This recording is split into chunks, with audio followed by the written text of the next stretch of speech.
Tambahkan dari dalam kebijakan. Itu yang pertama. Tempat saudara. Dan yang kedua, firman Tuhan katakan dalam 2 Petrus pasal pertama ayat 5. Justru karena itu, kamu harus dengan sungguh-sungguh berusaha untuk menambahkan kebaikan dan supaya kebajikan pengetahuan. Amin.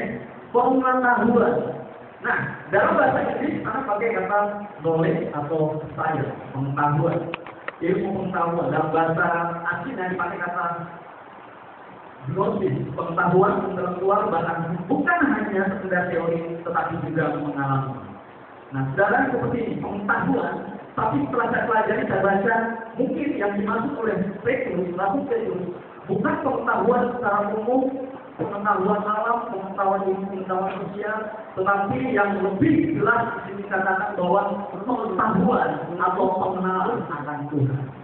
Iman yang memiliki pengenalan akan Tuhan. Itu yang Tuhan mau. Tuhan tidak seperti ini. Yang aku inginkan itu bukan apa-apa, tetapi aku inginkan itu adalah pengenalan akan aku. Tuhan tidak inginkan hal yang lebih dari umat Tuhan. Tuhan tidak inginkan hal yang lebih dari jemaat Tuhan, tetapi yang Tuhan mau jemaat Tuhan mengenal siapa Tuhan. Siapa Tuhan kita juga.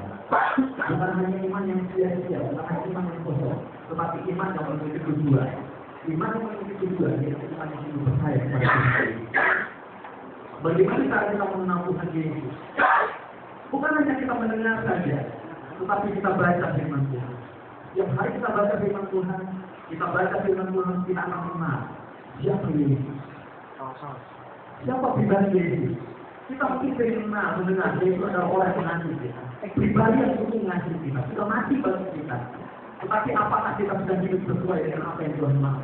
Mengenal pribadi Yesus lebih dalam. Ketika kita mengenal Yesus, mengenal pribadi Yesus, berarti kita juga mengenal, tahu apa yang Tuhan mau untuk kita kerjakan. Hosea pasal 4 ayat 6, firman Tuhan katakan seperti ini. Umatku binasa karena tidak mengenal Allah. Dalam terjemahan lain katakan bahwa umatku binasa karena kurang pengenalan akan Allah. Ternyata mengenal Allah bukan hanya sekedar kita mengenal, bukan pengenalan yang asal-asalan, tetapi Tuhan mau kita mengenal Tuhan, mengenal pribadinya yang sempurna. Amin, saudara. Dengan iman kita dapat mengenal Tuhan. Dengan membaca firman Tuhan kita dapat mengenal pribadi Yesus. Karena tanpa pengenalan Tuhan kita tidak akan tahu siapa Yesus. Tanpa pengenalan akan pribadi Yesus kita tidak mungkin akan tahu siapa yang sudah menunggu kita. Tanpa pengenalan Tuhan tidak mungkin kita akan bisa menghargai kasih karunia Tuhan dalam penyelamatan yang Tuhan sudah berikan bagi kita. Dalam pengorbanan Kristus itu jangan disia-siakan, saudara. Yesus mengalami penderitaan yang sangat berat.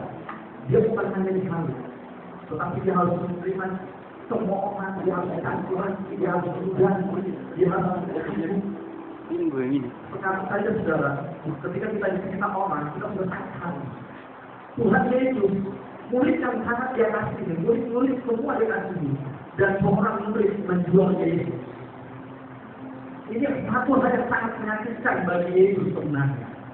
Begitu juga bagi kita manusia juga seperti itu. Ketika kita memiliki teman baik, kemudian teman baik kita ini mencerita hal-hal yang buruk tentang kita pasti sakit hati. Kita kecewa. Soalnya katakan seperti ini, lebih baik kita didustai atau dibohongi dengan orang yang tidak kita percaya, yang tidak kita kenal, daripada kita dibohongi dengan orang yang kita percaya, dengan orang yang kita kenal. Yang luar biasa sekali, saudara. Mungkin itu yang menjadi peralatan. Yaitu iman yang harus kita beri dalam hidup kita. Yaitu iman yang belakang dan kita harus tambahkan dalam iman kita. Pengetahuan dan pengenalan akan Tuhan. Bukan hanya sekedar kita mengenal siapa Yesus. Dia adalah anak Maria yang sudah dilahirkan dari darah Maria yang sama daripada Roh Kudus dan kemudian mati dari salib pada yang tidak percaya kita. Bukan hanya itu, tetapi Tuhan mau kita mengenal pribadi. Tuhan mau juga Tuhanlah apa yang dia lakukan. Pelayanan Yesus di dunia betul, tetapi sekarang pelayanan kita tanggung jawab. Kita adalah garam dan terang. Kita lakukan semuanya supaya orang mengenal Yesus, mengenal pribadi Yesus dalam diri. Bukan karena kita nama Tuhan semua. Itu akan sangat menyakitkan hati Tuhan. Dan itu adalah iman dalam hidup kita yang disertai dengan pengenalan yang benar akan Tuhan. Tuhan tidak mau umat Tuhan binasa karena kurang pengenalan akan Tuhan. Tetapi hal